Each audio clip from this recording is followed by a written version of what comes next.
But Angela, some interesting commentary this week around the future of the monarchy and what it might look like under William. Some of the commentators have called it worrying. Yeah. What's actually the issue here and why would they be worried about it? OK, so the issue they're talking about is that there's been some conversation about whether William is going to follow in Charles's footsteps in terms of the slimmed-down monarchy. Yep. Now, if you think about it, the monarchy is very slimmed down and the only people that are aged under 60 is Sophie, the Duchess of Edinburgh, alongside Kate and William. And as we've seen, you just need one thing to happen, one person to get sick. So this commentary that's happening is William making the right decisions around slimming it down? I think he's not. And to your point, Louise, earlier about that really close relationship between him and Zara, you're absolutely right. They are the best of friends. And if I was William, I would be guiding him towards pulling in somebody as trusted, as faithful and as relatable. We're talking about relatability as Zara. She would be his Princess Anne, as Princess Anne was to the king when he becomes king. And I think to be too narrow is foolhardy. You don't know what Charlotte and Louis might choose to do. So to be too slim is not showing the caution, I think, that this institution And we can't rely on Harry and Meghan, obviously. No, well, we obviously can't rely on them. But do you have a view? Well, yeah, I think that to have... It's a bit premature, given the health issues with his wife and his father, to actually go full throttle, I think, on a slimmed-down monarchy. But the thing is, what that whole Swiftie situation shows is the people are hungry for William. They want more of him. So to endure and to keep the longevity of the royal family, he needs to be more out there, I think, rather than less. And just on that, this week has been Father's Day. It has been his birthday. It's a good time to, I suppose, take stock on William a little bit. It's been a hugely eventful year, both professionally and personally for him. I kind of stopped and thought, wow, look at what's happened over the last year and how much difficulty there's been, but also how much he's grown, I think. That's right. And let's not forget, he's only 42, which is still young. He's still got that future ahead of him as king. And he's taken on so much. You know, he's got 3 children under the age of 12. He's got a feud with his brother. He's got his father with cancer. He's got his wife with cancer. Yeah. Any one of those things would skittle a normal person, but he's still out there. He's going to events. He makes every person he meets in the public feel special. There's never any sign of poor me or what about me. He's a total professional, and my admiration for him just escalates by the day. Totally. He also doesn't have time for poor me, I imagine. No. Yeah, true. But Angela, great photo this week of William and the kids and on the beach. Yeah, we've got it on screen there. Absolutely beautiful. It has raised some eyebrows, and there has been again a bit of negative commentary, or a bit of criticism around this. What's your view on it? I think this is one of the most beautiful royal photographs I have ever seen. And do you know what? It's not just the photo itself, it's what's behind this photo. This is taken by Catherine. This is a woman that just a few months ago was being ripped to shreds over photoshopping. She might well have decided to put up a bit of a wall and go, well, you know, if you're going to treat me like that, I'm not going to deliver.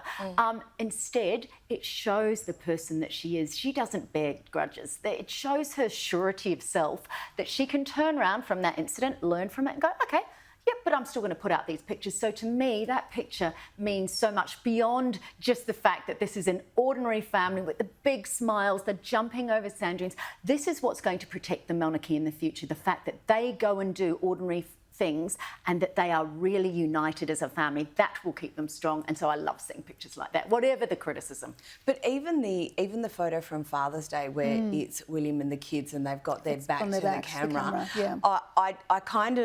I really appreciated the publicity and the privacy of that photo. Yeah, I agree, because it wasn't, to Angela's point, the previous photo where she was ripped to shreds about the photoshopping. This is just a natural picture, almost like you're getting a glimpse into the world, but there's still that privacy. Yeah. We're still retaining our family unit. I really love that. Yeah, I absolutely love that. Now, on to Harry and Meghan. And Louise, please tell me it's not true. Oh, yes. There's a report of a world tour, not a world privacy tour. No. But an actual world tour. A world domination tour. Did I just say that? Sorry. Well, in May, after Nigeria, and that was a successful faux royal tour for them, let's face it, Harry made the comment that they want to do more of this. So exactly your point, there's the people who are obsessed with privacy, but a world tour, of course, is a direct contradiction of that. Yes. But we have no details, and where will they go? They can't go where Charles and Camilla will go. Obviously, they can't come to Australia. And what will the upshot be? Will it just be another branding exercise, another Netflix exercise? Who knows? Is it just material, or is it actually getting out to meet the people in the Commonwealth?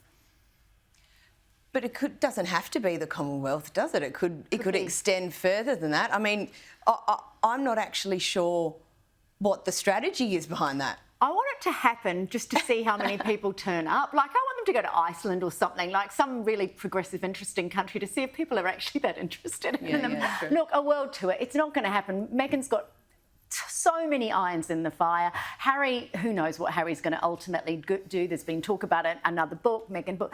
Whatever they do, it has to be purposeful and it has to mean something. And a worldwide tour, as you say, Louise, that doesn't anchor with me. And particularly if it's like the Nigeria tour, where it was 1 foot out of royal and 1 foot in celebrity, that is going to be torn to shreds. So whatever they do choose to do, it has to be anchored and purposeful. That's right. Even the actual royals don't do worldwide tours. Yeah, no, they don't. They don't. That's quite right. Quite right.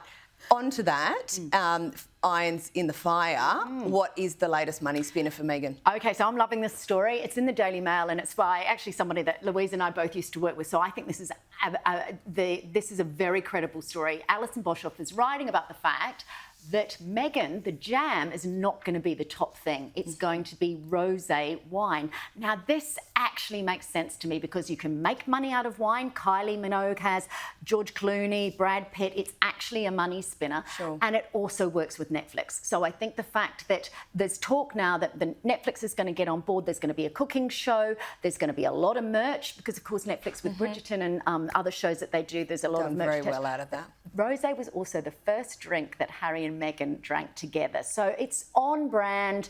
It's a lot easier to make than pots of jam. That's a lot of berries you have to grow, and especially when you put that little cutout thing with the raffia on top. Handwritten. Hard to make.